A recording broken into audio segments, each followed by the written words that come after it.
Hello and welcome to the Gooner Talk, back again with you guys for another episode of what is our preview show. Looking ahead to the next Arsenal fixture. In this case, it's a massive, massive game at Anfield on Sunday. Arsenal facing Liverpool, aiming to win their first game in the league at this ground for more than 10 years. The last time, of course, we did that was back in 2012 with Santi Cazorla and Lucas Podolski getting on the score sheet that day with a massive performance from Abu Dhabi. And I think we're going to need some massive performances for our boys this Sunday to get the job done. We're going to be discussing that game, talking about team news, injuries, predictions, and of course our lineups that we'd like to see take to the field on Sunday. And to do that, as always, for our preview shows, I'm joined by our fantastic guests from our Discord server. First of all, joining us, it's Kian. How you doing, Kian? You good, you well? I'm good. All good now. Thank you. How are you? Yeah, not bad. It was a pleasure to meet you for the first time in Leicester not so long ago. Yeah, Awesome. it was Good really luck. good. I was And a gutted I very, didn't very get to bad go to Leicester that game. performance. Yeah, I was gutted I could not go to that game. I literally walked in and I just see a sea of Arsenal fans coming towards me singing, and I was like, "Oh, let me go." But no. Yeah, it was a good day. It weren't exactly the best game in the world, to be honest. I think Leicester recorded the lowest Premier League XG in recorded history, 0.01 on the day, one shot from outside the box. Dewsbury Hall with that, but that was it. And Arsenal managed to come out 1-0 winners, but should have been winning by a lot more. And But how we're fitting thankful. was it that it was my boy Martinelli to do it too? Indeed, it was. Who is Yeah. having an absolutely brilliant season. Also joining us for our preview show, it's Joe. How you doing, Joe? Hey guys, it's been a while. Thanks for having me back on. I always appreciate when somebody, because obviously these shows are also for audio, is when I say hello and they wave at the camera. And for those listening on audio, that's what Joe did. That's why there was a pause before he said hello. It's just courtesy and manners. It's been beaten It into is. me. So sorry about And that. sporting the TGT merch, mate, looking fantastic. Why the grey? Why did you choose the grey one? Because it suits the beautiful jersey more so than the Does gold. indeed. And with a complexion like mine, gold just doesn't suit. So play to your strengths: silver, black, white. Perfect. Lovely stuff. Of course, those of you that would like to also join Joe and plenty others in our merch, we'll have to wait a week or so when we've got our embroidery machines up and working again. It's just an issue on that end, and then hopefully we'll be back up and running with, when I go to the US, a exclusive design that will be initially available for those that will be meeting us in Chicago. I will open it up to the wider audience as well, of course, once we've seen those people get the opportunity to get them first. But looking forward to getting out there. But yes, let's talk about Liverpool. Kian, on a scale of 1 to I'm bricking it, where are you with this game? Yeah, breaking it. Not gonna lie. It's just a case of like, no matter what form it is, no matter where they are, like, let's be honest, 4:30 Sunday, Anfield, you can't hold it against them. Even though their midfield is in disarray, they're awful in midfield. You kind of can't go past the likes of Salah. You can't go past, like, what is it? It's been 10 months since Jota scored, and I still feel like he's going to score. It's just one of those things. And as well, Firmino, it's been so long since like he scored, and he's also leaving them soon. It's going to be his last game against Arsenal, and the amount of times he scored against us, it's fitting. So yeah, I hope Arteta's in the training ground right now playing "You'll Never Walk Alone" again, to try and. It didn't work too well last time, to be fair. No, but it didn't. But to be fair, it's a different team now, and that's why I'm not completely bricking it. But at the same time, it is Anfield. We have to go in there ready to go for it. Absolutely. Joe, are you in the same kind of boat, or are you looking at this Liverpool team and thinking, they're still very much capable of humbling any pretenders that turn up? We haven't done it, as you said, in 10 years. Let's not pretend this is going to be a walk in the park. A bad Liverpool is still Liverpool at Anfield. They may lose every other game of the season, and yet somehow they will turn up for us and catch us with our trousers down every time. I have actually up in front of me, I have the statistics for the last 7 times we've played them. And we've got 2 results, which were the 0-0 draws, and every other time we've just been beaten. I think I'm not optimistic. I know we should be. I know they're at the weakest point they've been in years, and their midfield is basically hanging together on a wing and a prayer. but they're still going to turn up against us. You just know what's going to happen. Yeah, it's going to be tough. No matter what you think about this Arsenal team, and as you say, it's Anfield and it's Liverpool, and they are going to pose a threat to us. What is interesting, Kieran, at the moment is that there's a lot of kind of it's a lot up in the air about what Liverpool's team might look like. Salah did not train today. Jota did not train today. Joe Gomez didn't train today. I'm unsure about Van Dijk. I think he might have been involved. And of course, Luis Diaz and Thiago have returned to training, and whether or not they'll be involved is obviously another question. Do you think that makes things harder, or do you think obviously the lot of question marks around their squad actually creates maybe a bit of an advantage because we are sure about what we're going to do with what our team is going to be, but maybe they're not so much? But the thing is, at the end of the day, Tom, you kind of need to look at it like until the team's out, you can't take any news on who's out, who's in, because Pep's a genius at that for God knows how long. And with Klopp resting these players against Chelsea, it's kind of a case where you got to think, is he resting them for us to make a big upset? Because they do need to fight for Champions League as well. If Salah's out, it shouldn't be by a lot, because the way I look at it, if you're on the bench, you're fit enough to play. So I think he'll be okay. The likes of Diaz come back is a scary, but then again, it's been a long injury. Thiago as well, to try and get that midfield back into some bit of form. And he can do anything with a bit of space. So we do need to smother him if he is playing. But again, it's the same with Arsenal. What's the story with Saliba? Is Holding going to be playing? It's all these things that we need to think about as well. But we can't be worried until the team sheet's out, and we can go from there, really.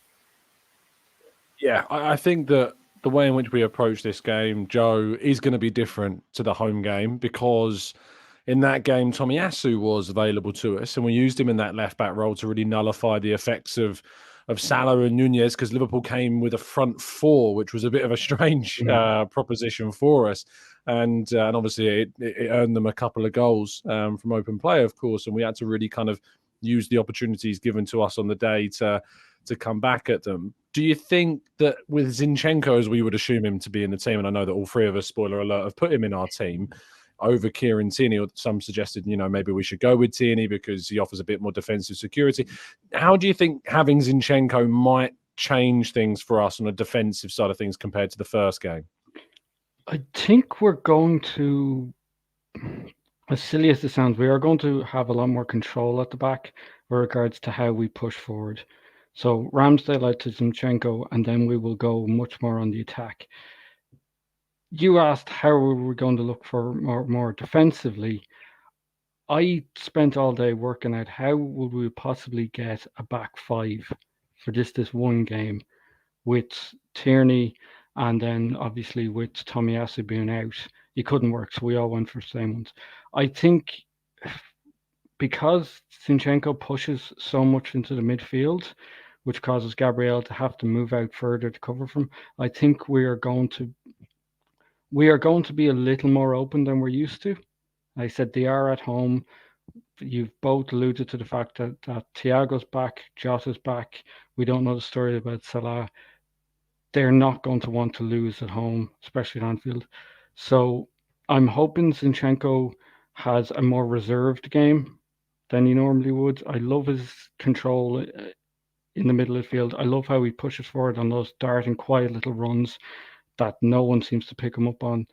But this is one game where I think hesitation is better than all-out attack. So I'd like him to be much more in a traditional form. I haven't gone with Tierney because Tierney hasn't been in the side that much. And this is one game where every beat needs to be perfect. I don't want to play with rust unnecessarily coming into the side, because while he may offer great defensively, more sound than Zinchenko, if he takes 15, 20 minutes to get into the rhythm of the game, we could already be down. And in that case, we have all of Anfield coming down on us, and we're on the back foot already. So it's a case of Zinchenko adjusting his game.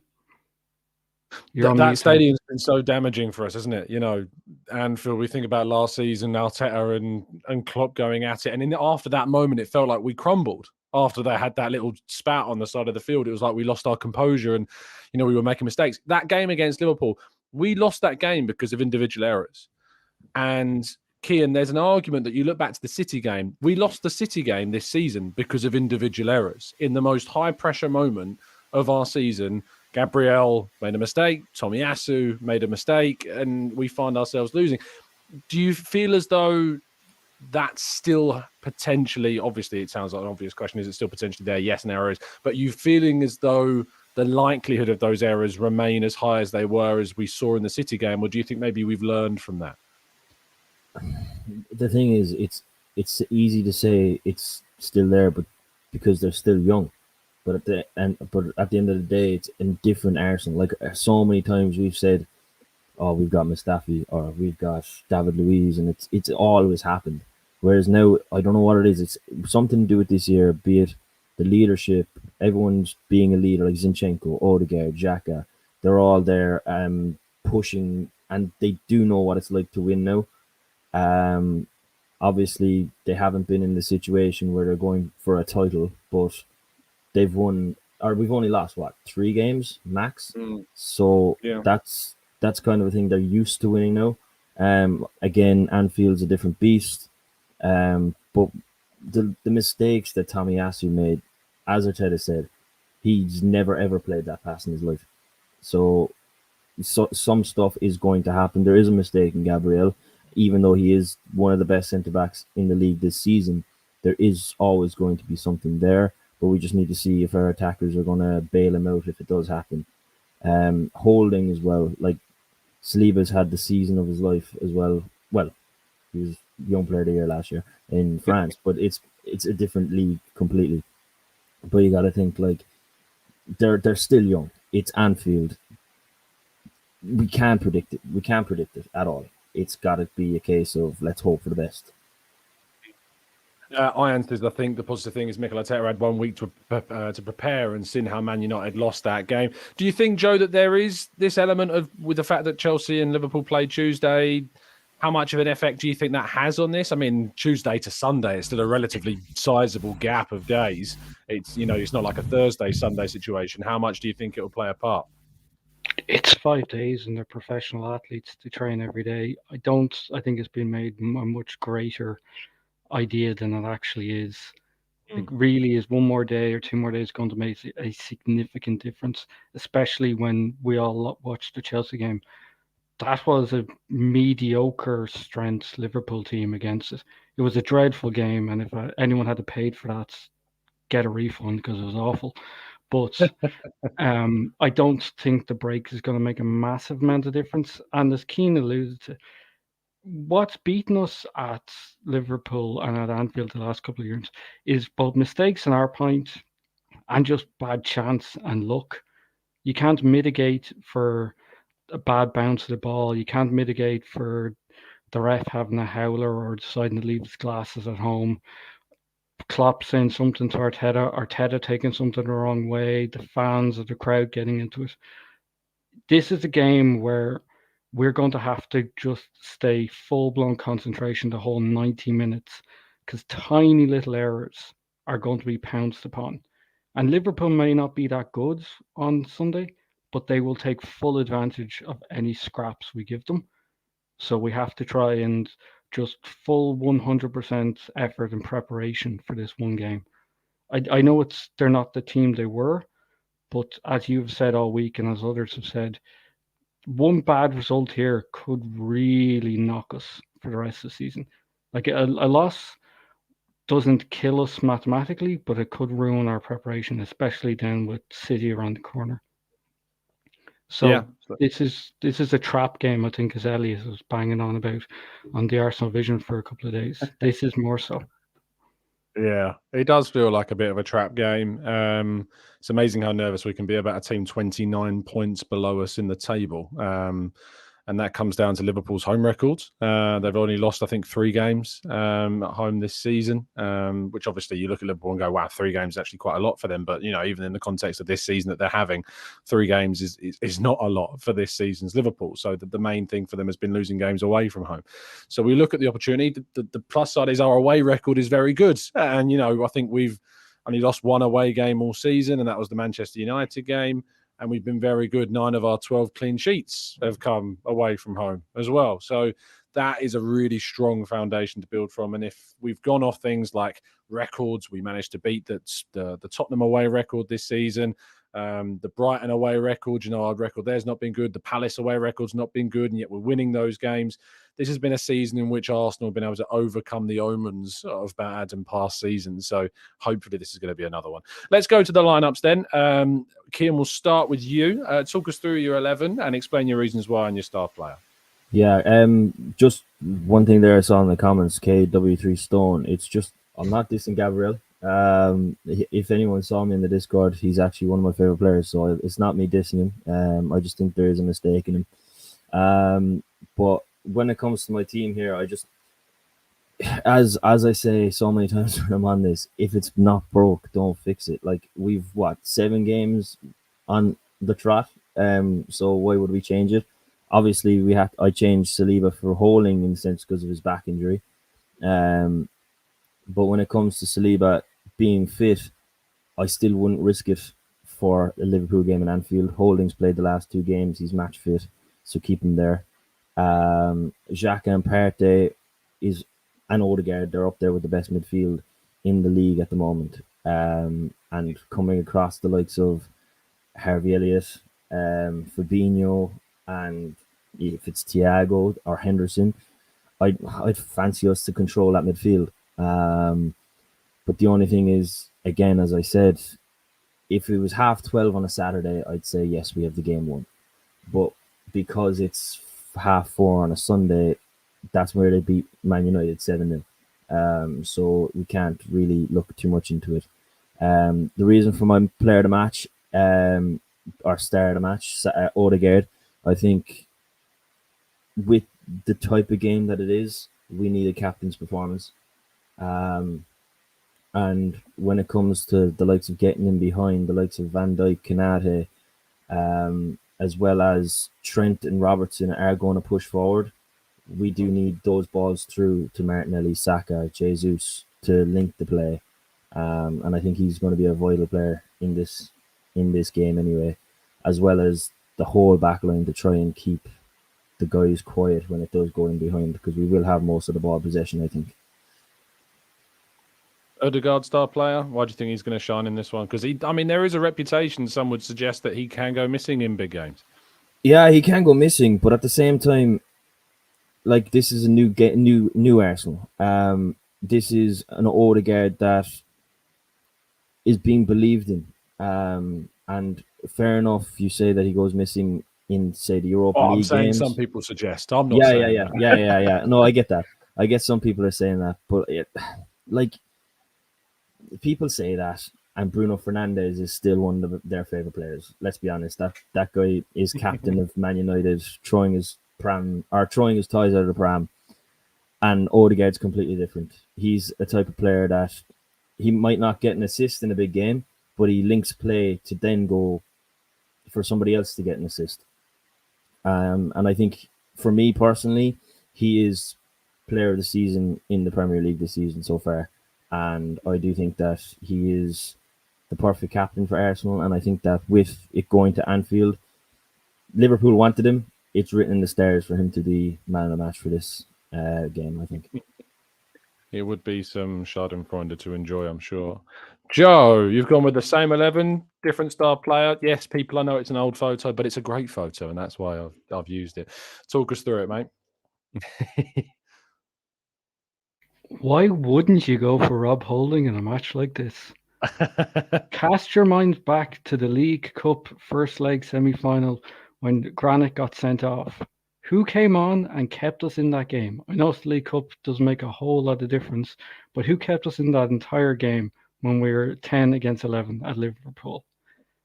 Rob Holding. It was him. I also have it for Matt's benefit and King's benefit because I know they're going to love seeing Holdini up there on screen. But in all seriousness, he's the one player that everybody is going to have a microscope on. He is supposedly the one great weakness in our team. He's the one weak link and the one player that everyone's going, oh no, it's Rob Holding.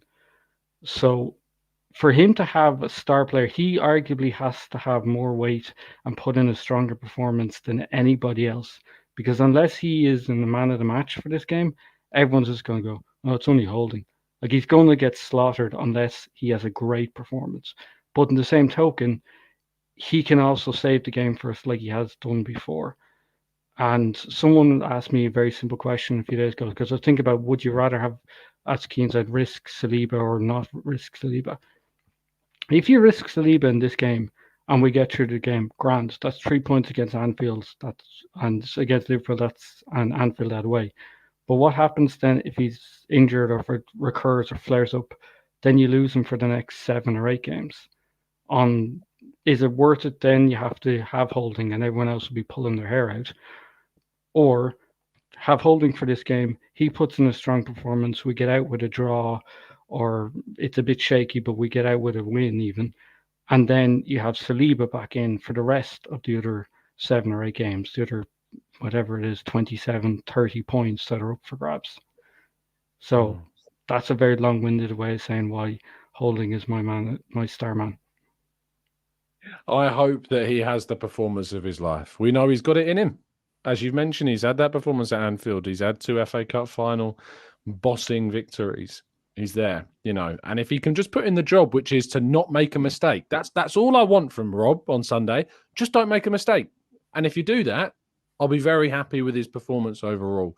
Just do your job, defend the box, play it out to the midfielder, play it out to the fullbacks if necessary, and don't dive in or make a rash challenge or allow the kind of the pressure of the game to get to him. If he does all of those things, I think he'll be absolutely fine.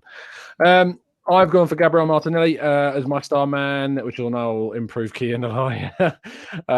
Main reason for this, I usually do Martinelli against Liverpool because I know going up against Trent Alexander-Arnold opens up a whole host of opportunities for him. My team is exactly the same as the boys, by the way. Ramsdale, White, Holding, Gabriel, Partey, Odegaard, Xhaka, Martinelli, Jesus, Saka.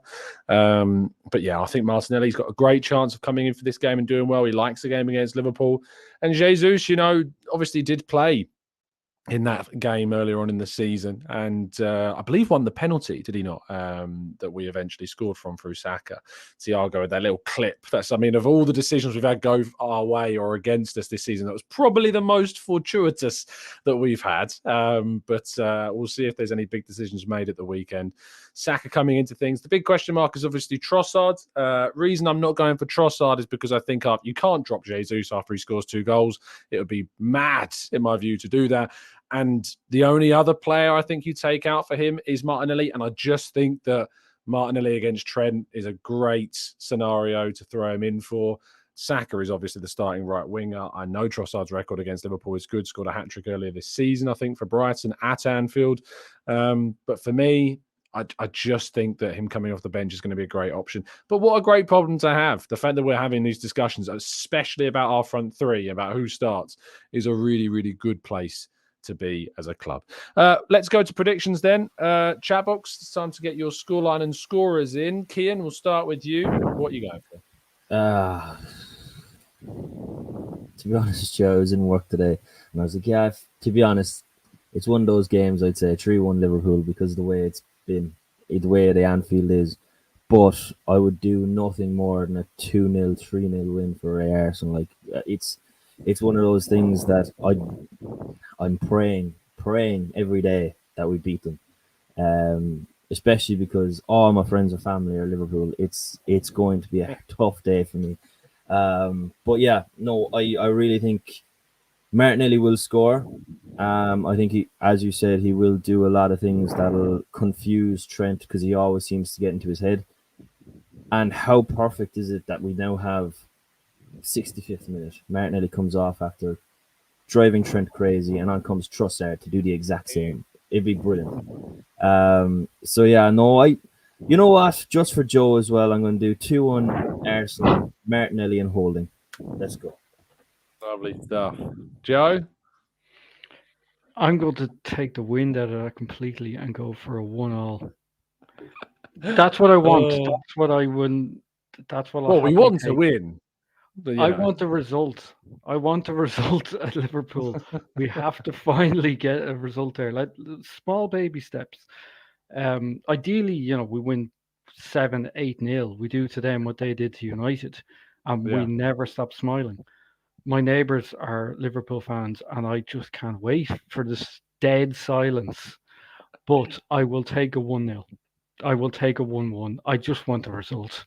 By hook or by crook, just get a result.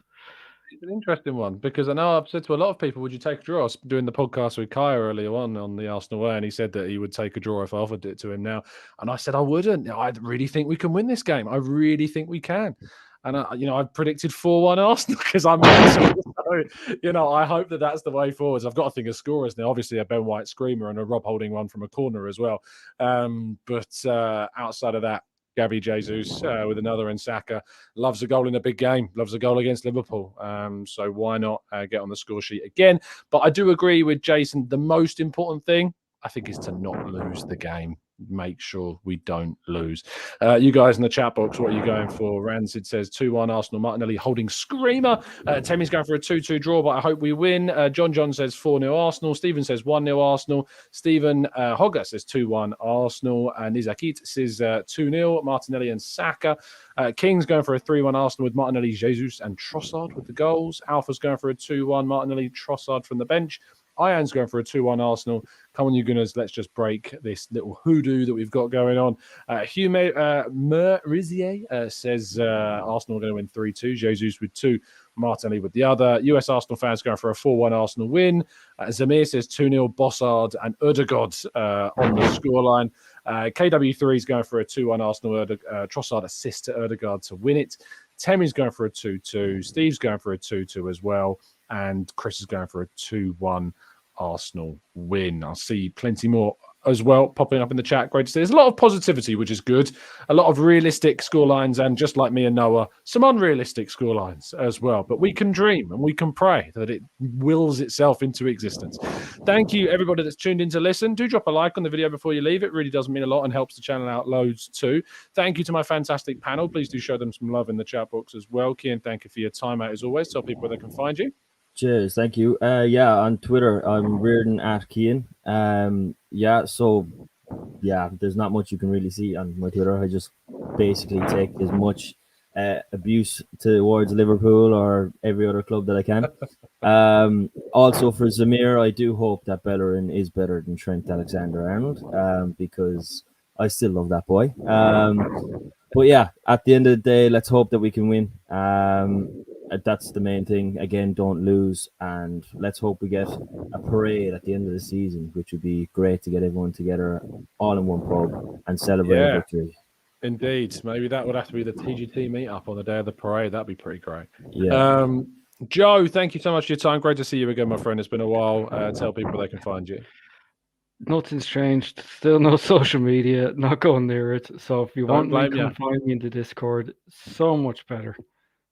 Just Discord most days. Not just because Tom's paid me to say this on Brandish's merch, but it is just a great place to be for fun, friends, and maybe more.